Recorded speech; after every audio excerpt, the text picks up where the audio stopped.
A very special good evening everyone. कैसे हो आप लोग? आई होप आप सभी लोग अच्छे होंगे, स्वस्थ होंगे और एकदम मस्त होंगे।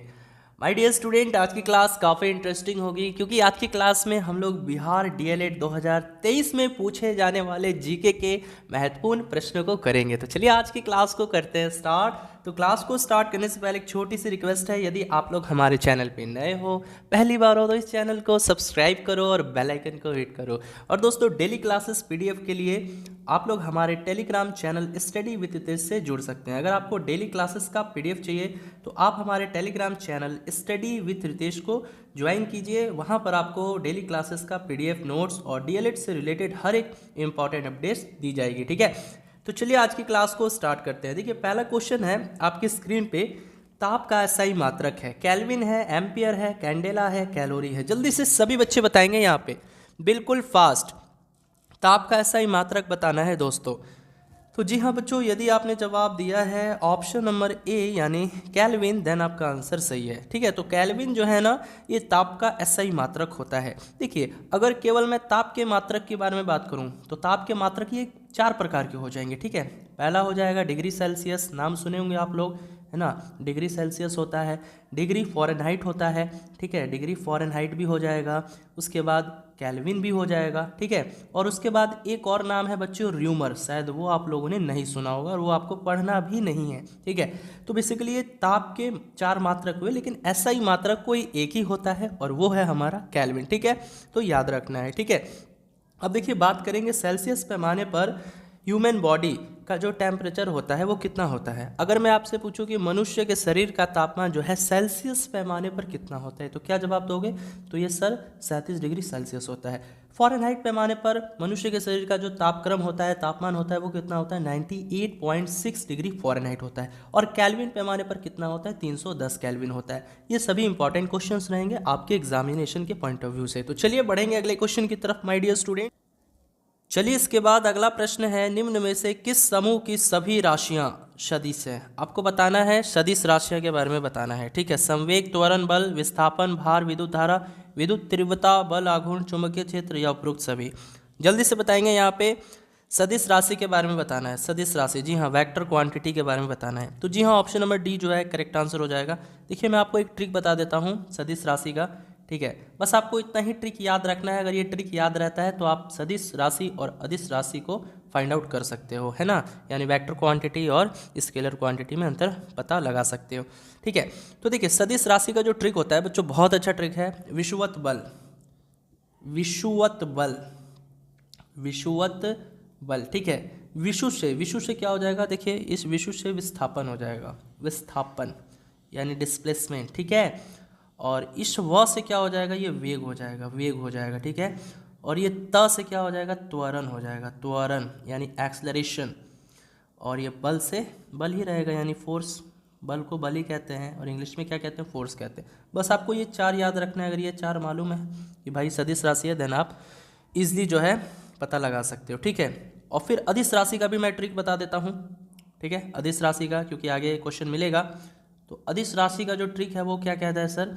अदिश राशि कैसे पता लगा पाओगे? तो इसका ट्रिक कहता है, उस आर्द्रता को चाबी दो, उस आर्द्रता, उस आर्द्रता को चाबी दो। याद कर लेना बच्चों, काफ़ी इंपॉर्टेंट है। ठीक है, ऊ से क्या हो जाएगा? ऊ से आपका ऊर्जा हो जाएगा, ऊ से ऊर्जा हो जाएगा। ठीक है, स से क्या होगा? ये हमारा समय होगा। आ से क्या होगा? आ से आयतन होगा, आ से क्या होगा? आयतन होगा। और ये द्र से क्या हो जाएगा? ये हमारा द्रव्यमान हो जाएगा। क्या हो जाएगा? द्रव्यमान, मास। ठीक है, और ये ता से क्या हो जाएगा? ताप हो जाएगा, ताप। और ये को से यानी कार्य हो जाएगा, ये हमारा कार्य।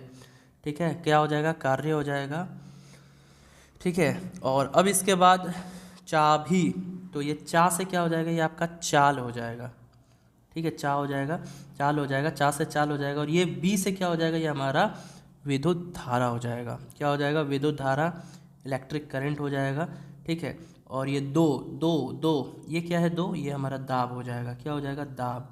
समझ में आया बच्चों? तो ये ट्रिक याद रखना है, उस आर्द्रता को चाबी दो, उस आर्द्रता को चाबी दो। अब जैसे देखो यहाँ पे अदिश राशि है, ये सब क्या है? अदिश राशि है। अदिश राशि का फॉर्मूला क्या कहता है? उस आर्द्रता को चाबी दो। देखो अदिश से आदरता, अदिश आदरता, अदिश आदरता, अदिश आदरता, है ना। तो इस तरह याद रहेगा। यानी अदिश राशि कौन सी है, तो आपके दिमाग में आएगा, सर ने बताया था आदरता करके एक ट्रिक, यानी उस आदरता को चाबी दो, उस आदरता को चाबी दो। ठीक है, चलिए बढ़ेंगे अगले क्वेश्चन की तरफ। चलिए डियर स्टूडेंट, देखिए वही क्वेश्चन आ गया, यानी पूछा जा रहा है निम्न में किस समूह की सभी राशियां अदिश है। अब अदिश राशि के बारे में पूछ रहा है, समय, चाल, द्रव्यमान, ताप, दाब, ऊर्जा, आयतन, घनत्व, कार्य या उपरोक्त सभी। तो मैंने क्या बताया था, उस आदरता को चाबी दो। अदिश से दिमाग में आ जाना चाहिए, सर ने कहा था कि उस आदरता को चाबी दो, उस आदरता को क्या दो, चाबी दो, उस आदरता को क्या दो, चाबी दो। तो देखिए ऊ से हमारा क्या हो जाएगा, ऊ से हमारा ऊर्जा हो जाएगा, होगा ना, ऊ से ऊर्जा होगा। स से क्या हो जाएगा, समय हो जाएगा। ठीक है, आ से क्या होगा, फिर से मैं बता देता हूँ सर, आयतन होगा। द्रव से क्या हो जाएगा, द्रव्यमान हो जाएगा। ठीक है, तो देखो तो इतना ही, त से ताप हो जाएगा। देखिए इतना मैंने लिख लिया। तो देखो यहाँ पे फर्स्ट वाले ऑप्शन में देखो समय और क्या है, द्रव्यमान है। समय और द्रव्यमान तो पता चल गया कि सर ये अदिश है। देखिए इसके बाद देखिए ताप, ताप भी सर बताया है। देखिए ताप भी क्या है, यहाँ पे अदिश राशि है। ताप और ऊर्जा दोनों में बता दिया, यानी ऑप्शन नंबर ए और बी सही हो रहा है। इसका मतलब ऑप्शन डी होगा, यानी उपयुक्त सभी होगा। क्योंकि देखो आयतन, आयतन भी मैंने क्या बताया था, आयतन देखो तो आ से आयतन, आयतन क्या है, ये भी अदिश है। ठीक है, तो ऑप्शन तीनों सही हो रहा है, इसका मतलब लास्ट वाला ऑप्शन ही सही होगा ना, उपरोक्त सभी। चलिए अच्छी बात है, बढ़ते हैं अगले क्वेश्चन की तरफ गाइज। अगला प्रश्न है, ध्यान देना है बच्चों हर एक प्रश्नों को। सर अगला प्रश्न है, एक प्रकाश वर्ष बराबर होता है कितने मीटर के, 9.46 इंटू 10⁻15 मीटर, 9.46 इंटू 10⁻12 मीटर, या 9.46 इंटू 10⁻9 मीटर, या ए और बी दोनों। जल्दी से बताएंगे एक प्रकाश वर्ष जो है ये कितने मीटर के बराबर होता है। तो आपको बता दें एक प्रकाश वर्ष जो है ये 9.46, जी हाँ 9.46 इंटू 10⁻15 मीटर के बराबर होता है। और ये प्रकाश वर्ष क्या है, तो प्रकाश वर्ष जो होता है ना, ये दूरी का मात्रक होता है। पूछा जा सकता है कि प्रकाश वर्ष यानी लाइट ईयर किसका मात्रक होता है। प्रकाश वर्ष जो है ये किसका मात्रक है, किसका मात्रक है गाइस, तो ये दूरी का मात्रक है। ठीक है, किसका, दूरी का, आपको ध्यान में रखना है, काफ़ी इंपॉर्टेंट क्वेश्चन हो जाता है। चलिए बढ़ेंगे अगले क्वेश्चन की तरफ। चलिए अगला प्रश्न आ गया है आपकी स्क्रीन पे, जड़त्व का गुण प्रत्येक वस्तु में होता है, किसी किसी वस्तु में होता है, किसी वस्तु में नहीं होता है, केवल गतिशील वस्तु में होता है। जड़त्व का गुण बताना है आपको। जी हाँ, सभी बच्चे बताएंगे जड़त्व का जो गुण होता है किस में होता है, तो बच्चों ये प्रत्येक वस्तु में होता है। जी हाँ, ऑप्शन नंबर ए यदि आप लोग जवाब दे रहे हो देन आपका आंसर सी है, option number A correct answer हो जाएगा। ठीक है, option number A correct answer हो जाएगा। चलिए इसी के साथ बढ़ेंगे अगले क्वेश्चन की तरफ। चलिए अगला प्रश्न है, काफ़ी इंपॉर्टेंट रहेगा, कार्य का एसआई मात्रक पूछ रहा है, यानी SI unit of work, joule होगा, केल्विन होगा, कैलोरी होगा, या हॉर्स पावर होगा। जल्दी से बताना है, सभी बच्चे आंसर करेंगे। यहाँ पे सभी बच्चे आंसर करेंगे, कार्य का एसआई यूनिट। जी हाँ, क्या होता है, तो बच्चों कार्य का एसआई यूनिट जो होता है ये होता है जूल होता है। ठीक है, जूल होता है, क्या होता है, जूल होता है। एसआई यूनिट जो है क्या होगा गाइज, जूल होगा। ठीक है, तो कार्य का ऐसा यूनिट क्या होता है, जूल होता है। अब देखिए यदि मैं पूछूं कार्य का सीजीएस यूनिट क्या होता है, कभी कभी सीजीएस यूनिट भी पूछा जाता है, यानी सेंटीग्राम सेकंड जो यूनिट होता है वो क्या होता है, तो वो अर्ग होता है। ठीक है, एसआई यूनिट तो जूल होगा लेकिन सीजीएस यूनिट अर्ग होगा। ठीक है, और देखो कभी कभी वैल्यू भी पूछ लेता है कि 1 कैलोरी जो है ये कितने जूल के बराबर होता है, तो 1 कैलोरी जो है कितने जूल के बराबर होता है, 4.2 जूल के बराबर होता है। याद रखना है, इंपॉर्टेंट रहेगा। चलिए इसी के साथ बढ़ेंगे अगले क्वेश्चन की तरफ। चलिए अगला प्रश्न है, यहाँ पे जो है आपको मिलान करना है, बताना है कौन सा युग्म सुमेलित नहीं है। देखिए एक तरफ उपकरण दिया हुआ है और एक तरफ जो ऊर्जा का रूपांतरण दिया हुआ है। तो देखो माइक्रोफोन जो है ये क्या करता है, देखिए यहाँ पे पहले बताओ आप लोग इसका राइट आंसर क्या होगा, फिर उसके बाद मैं बताऊंगा। देखिए माइक्रोफोन दिया हुआ है, लाउड स्पीकर दिया हुआ है, डायनेमो दिया हुआ है, सितार दिया हुआ है, और इसके सामने जो है दिया हुआ है ऊर्जा का रूपांतरण। तो क्या ये सही है, देखिए माइक्रोफोन जो है ये ध्वनि ऊर्जा को बदल देता है विद्युत ऊर्जा में, क्या ये सही है, जी हाँ सही है। माइक्रोफोन एक ऐसा डिवाइस है जो ध्वनि ऊर्जा को विद्युत ऊर्जा में बदल देता है, सही है। लाउड स्पीकर की बात करें गाइज, तो लाउड स्पीकर ये विद्युत ऊर्जा को परिवर्तित कर देता है ध्वनि ऊर्जा में, तो ये भी सही है। डायनेमो की बात करें तो इसका काम क्या है, ये यांत्रिक ऊर्जा को यानी मैकेनिकल एनर्जी को इलेक्ट्रिक एनर्जी में कन्वर्ट कर देता है, ये भी सही है। अब इसके बाद ऑप्शन अगर मान के चलो तीनों सही है तो ऑप्शन नंबर डी ही सही आंसर होगा ना, क्योंकि ऑप्शन नंबर डी सुमेलित नहीं होगा। क्यों? क्योंकि देखो सितार जो है ना, यहाँ पे सितार बोल रहा है कि ये ध्वनि ऊर्जा को यांत्रिक ऊर्जा में बदल देता है, तो जी नहीं। यहाँ पे जो सितार है ना, ये क्या करता है, सितार जो है ये क्या करता है सर, तो ये यांत्रिक ऊर्जा को ध्वनि ऊर्जा में बदलता है। ठीक है, याद रखना है, ये यांत्रिक ऊर्जा को, सर ये यांत्रिक ऊर्जा को किस में बदल देगा, ध्वनि ऊर्जा में। ठीक है, याद रखना है। तो ऑप्शन नंबर डी जो है करेक्ट आंसर हो जाएगा, option number D correct answer हो जाएगा। चलिए इसके बाद बढ़ते हैं अगले प्रश्न की तरफ, और अगला प्रश्न है एक अश्व शक्ति जो है बराबर होता है कितने वाट के, 776 वाट के, 746 वाट के, 11,000 वोल्ट के, या उपरोक्त में से कोई नहीं। एक पावर हाउस, जी हाँ, एक पावर हाउस जो है, पावर हॉर्स, एक पावर हॉर्स जो है यानी एक अश्वशक्ति जो है कितने वाट के बराबर होता है, तो ये 746 वाट के बराबर होता है। ठीक है, तो ये 746 वाट के होता है, ये हमारे इस प्रश्न का सही जवाब हो जाएगा। ठीक है, चलिए मूव करेंगे अगले प्रश्न की तरफ। चलिए अगला प्रश्न है न्यूटन के किस गति नियम से, न्यूटन के किस गति नियम से बल का, यहाँ पे लिखो बल का व्यंजक प्राप्त होता है। देखिए थोड़ा सा टाइपिंग एरर है। प्रश्न है कि न्यूटन के किस गति नियम से बल का व्यंजक प्राप्त होता है, प्रथम, द्वितीय, तृतीय या किसी से भी नहीं। तो बच्चों आपने न्यूटन के तीनों नियम पढ़े होंगे, है ना, तीनों गति के नियम पढ़े होंगे। तो जी हाँ, इसमें से कौन सा ऐसा नियम है जो बल के बारे में बताता है, तो जी हाँ द्वितीय, ऑप्शन नंबर बी जो है आपके इस प्रश्न का करेक्ट आंसर हो जाएगा। तो बल का जो दूसरा गति नियम है यानी वो क्या कहता है, F बराबर में m गुने ए, यानी बल बराबर क्या होता है, द्रव्यमान गुने त्वरण होता है। ठीक है, तो बल का द्वितीय नियम जो है ये फोर्स के व्यंजक को बताता है। ठीक है, option number B correct answer हो जाएगा। चलिए बढ़ेंगे अगले क्वेश्चन की तरफ गाइस। चलिए इसके बाद अगला प्रश्न है पृथ्वी की सतह से ऊपर जाने पर दाब घटता है, बढ़ता है, अपरिवर्तित रहता है या उपरोक्त सभी। देखिए जैसे मान के चलो अर्थ है, ठीक है, और ये हो गया अर्थ का सरफेस। तो अगर आप अर्थ के सरफेस से ऊपर जा रहे हैं, है ना, अर्थ के सरफेस से ऊपर जा रहे हैं, तो इस केस में जो प्रेशर है वो क्या होता है बताओ।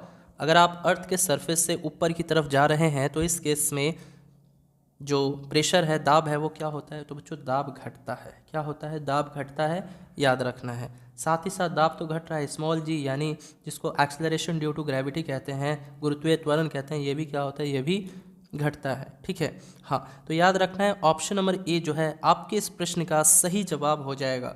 चलिए बढ़ते हैं। देखो बच्चों दाब यहाँ पे आया है, प्रेशर, इसका ऐसा यूनिट क्या होता है, दाब का ऐसा यूनिट क्या होता है, पास्कल होता है, ये भी याद रखना है ना। अगर आपसे कोई पूछे सर कि दाब का एसआई मात्रक, दाब का एसआई यूनिट क्या होता है, तो पास्कल होता है। क्या होता है सर, पास्कल होता है। या कभी कभी ना पास्कल ना देकर जो है आपको इस तरह भी दे सकता है। देखिए जैसे दाब बराबर क्या होता है, फोर्स बाई एरिया होता है ना, यानी बल बटा क्षेत्रफल होता है। ठीक है, तो बल का यूनिट क्या होता है, न्यूटन होता है, क्षेत्रफल का क्या होता है, मीटर स्क्वायर होता है। तो न्यूटन पर मीटर स्क्वायर भी आपको याद रखना है। तो कभी कभी पास्कल भी दे सकता है या कभी कभी ऑप्शन में न्यूटन पर मीटर स्क्वायर भी दिया जा सकता है, तो आपको याद रखना है। ठीक है, चलिए इसी के साथ बढ़ेंगे अगले प्रश्न की तरफ।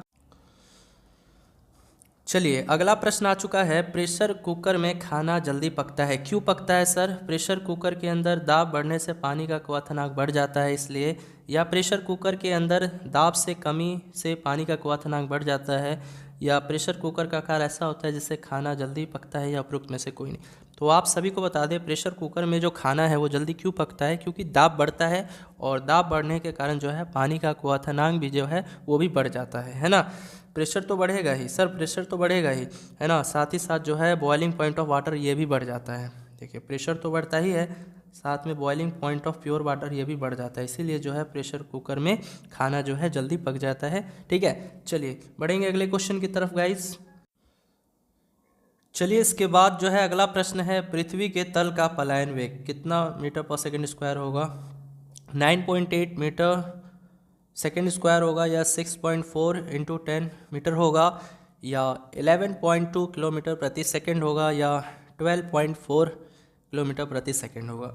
तो बच्चों पृथ्वी के तल का जो पलायन वेग है वो होता है कितना, 11.2 किलोमीटर प्रति सेकेंड। यानी ऑप्शन नंबर जो है सी आपके इस प्रश्न का करेक्ट आंसर हो जाएगा। चलिए बढ़ते हैं अगले क्वेश्चन की तरफ। चलिए इसके बाद अगला प्रश्न है, पानी की बूंदे के गोल होने का कारण है। यानी देखिए जो वर्षा की जो बूंदे होती है उसका गोलाकार रूप में होना क्या कारण है। यानी जो पानी की बूंदे होती है या फिर वर्षा की बूंदे होती हैं वो गोलाकार रूप में क्यों होती हैं, ये पूछा गया है। पलवन के कारण, पृष्ठ तनाव के कारण, केशिकतव के कारण या उत्क्षेप के कारण। जल्दी से बताएंगे यहाँ पे सभी बच्चे, वर्षा की बूंदे या पानी की बूंदे ये गोलाकार रूप में क्यों रहती है, क्या कारण है। तो इसका कारण है पृष्ठ तनाव के कारण यानी सरफेस टेंशन के कारण। ठीक है, और देखो कभी कभी ना पृष्ठ तनाव का ध्यान से समझना है, यहाँ पे पृष्ठ तनाव यानी सरफेस टेंशन का एसआई यूनिट भी पूछ लेता है। ठीक है, तो इसका एसआई यूनिट क्या हो जाएगा, ये हो जाएगा न्यूटन प्रति मीटर। जी हाँ, क्या होता है, न्यूटन प्रति मीटर होता है, आपको याद रखना है। ठीक है, चलिए इसी के साथ बढ़ेंगे अगले प्रश्न की तरफ सर। चलिए बच्चों अगला प्रश्न है, झूला झूलती हुई किसी लड़की की बगल में कोई दूसरी लड़की आकर बैठ जाए तो उसके आवर्तकाल बढ़ जाएगा, घट जाएगा, परिवर्तित रहेगा या उपरोक्त सभी। अब देखो कोई लड़की झूला झूल रही है और उसके बगल में अगर कोई दूसरी लड़की आ जाए तो उसके आवर्तकाल पर क्या प्रभाव पड़ेगा। जल्दी से बताएंगे सभी बच्चे आंसर करेंगे, सभी बच्चे आंसर करेंगे इस प्यारे से क्वेश्चन का। जी हाँ, बहुत अच्छा क्वेश्चन है और ऐसे ही क्वेश्चन आपके बीएड और डीएलएड की परीक्षा में पूछे जाते हैं। तो वेल डन बच्चों, इसका जो राइट आंसर होगा वो ऑप्शन नंबर सी हो जाएगा यानी अपरिवर्तित रहेगा। क्यों, क्योंकि देखो झूला झूलती हुई किसी लड़की के बगल में अगर कोई दूसरी लड़की आकर बैठ जाए तो उसके आवर्तकाल पर कोई प्रभाव नहीं पड़ेगा। क्यों, क्योंकि आवर्तकाल का जो मान होता है ना वो द्रव्यमान पर कभी निर्भर नहीं करता। ठीक है, द्रव्यमान पर कभी निर्भर नहीं करता, आवर्तकाल का जो मान है लंबाई पर निर्भर करेगा। जैसे आपने फॉर्मूला भी सुना होगा कि आवर्तकाल बराबर क्या होता है, 2 पाई अपॉन में L अपॉन में स्मॉल जी। ठीक है, तो ये देखो आवर्तकाल जो है ना लंबाई पर निर्भर किया, यानी अगर देखो आवर्तकाल बढ़ रहा है तो लंबाई भी बढ़ेगा, लेकिन आवर्तकाल जो है इसमें मास है ही नहीं, कहीं मास दिख रहा है, लंबाई दिख रहा होगा और स्मॉल जी दिख रहा है। ठीक है, तो कहने यही चाहता हूँ बच्चों कि यहाँ पे जो राइट आंसर होगा वो ऑप्शन नंबर सी होगा यानी कोई प्रभाव नहीं पड़ेगा। ठीक है, अपरिवर्तित रहेगा। चलिए इसके बाद अगला प्रश्न है, गर्मियों में लोलक यानी पेंडुलम की लंबाई बढ़ जाने पर उसका आवर्तकाल बढ़ जाएगा, घट जाएगा, अपरिवर्तित रहेगा या उपरोक्त सभी। जल्दी से बताना है, गर्मियों में लोलक की लंबाई बढ़ जाने पर उसका आवर्तकाल। तो देखो अभी मैंने बताया था कि आवर्तकाल बराबर क्या होता है, 2 पाई अपॉन में √L अपॉन में स्मॉल जी। तो अभी मैंने बताया था कि अगर देखो यहाँ पे ये बताओ ये जो आवर्तकाल है ये लंबाई के साथ कैसा रिलेशन बना रहा है, डायरेक्टली बना रहा है ना, यानी डायरेक्टली प्रोपोर्शनल है, यानी T डायरेक्टली प्रोपोर्शनल √L। यानी अगर यहाँ से मैं आवर्तकाल को बढ़ाता हूँ तो यहाँ से जो लंबाई है वो भी क्या होगी, वो भी बढ़ेगी सर। तो ये याद रखना है। ठीक है, तो यहाँ पे सही जवाब क्या हो जाएगा गाइस, सही जवाब होगा वो होगा ऑप्शन नंबर ए यानी बढ़ जाएगा। ठीक है, चलिए इसी के साथ अगले प्रश्न की तरफ आते हैं सर। अगला प्रश्न है, ध्वनि तरंग है, ध्वनि जो है ये किस प्रकार की तरंग होती है, अनुदैर्घ्य तरंग, अनुप्रस्थ तरंग, विद्युत चुंबकीय तरंग या उपरोक्त में से कोई नहीं। जल्दी से बताएंगे यहाँ पे सभी बच्चे कि ध्वनि जो है ये किस प्रकार की तरंग होती है, किस प्रकार की तरंग है सर ध्वनि तरंग।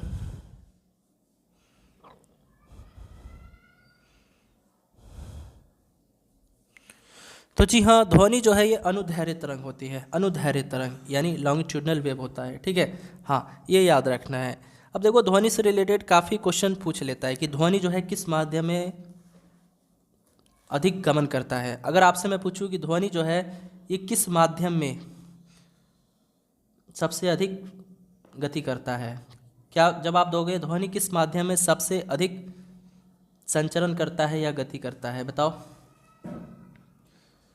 तो ऑप्शन में देगा ठोस, द्रव, गैस, पानी, ये सब दे देगा, तो क्या आंसर दोगे, आंसर जो होगा वो ठोस होगा। ठीक है, क्योंकि ध्वनि का संचरण जो है ना, ध्वनि किस माध्यम में सबसे अधिक संचरण करेगी, तो ठोस वाली वस्तुओं में। जितनी भी सॉलिड वाली वस्तुओं में, तो सॉलिड वाली वस्तु में ध्वनि का संचरण जो है तेज़ी से होता है। ठीक है, और ये भी पूछता है कि ध्वनि किस माध्यम में यात्रा नहीं करती। अगर ये भी प्रश्न पूछे तब क्या जवाब दोगे, ध्वनि जो है किस माध्यम में यात्रा नहीं करती, किस माध्यम में यात्रा नहीं करती,